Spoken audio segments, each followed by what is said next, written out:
Pumasok na. Lock na natin. Stick. Ito siya mga tol, oh. Parang towing truck ng MMDA lang. Mini flatbed truck siya na RC. Kasya ang 1/64 scale na RC car na kagaya nito. Same brand lang siya ng mga RC car natin na nauna. Yung mga maliliit. Meron yung mga drift cars. Ito yung isa pang drift car.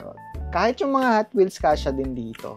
Meron pa rin siyang headlight, tail light, at underglow. Mas malaki na nga lang yung gulong nito compared dito sa mga maliliit niyang kapatid.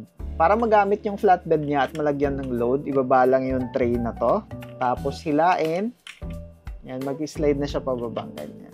At pwede na siyang lagyan ng sakay. Ayan, di ba? Balik mo lang ulit to. Tapos slide mo lang ulit pataas. So, yun na siya. Meron 3 ways para mo-control to. Pwede kang gumamit ng trigger controller, kagaya nito. Yung mini controller nila. And finally, pwede ka rin gumamit ng app. Diba, Uncle? Pwede kang gumamit ng app. Ang connection nito through Bluetooth. Scan mo lang to dito sa box, tapos manda-download mo na yung app niya. So, yun. Kung gusto mo rin ito, check mo na lang yung link dyan sa baba at i-check out mo na yan. Yun lang. Thanks for watching and follow for more.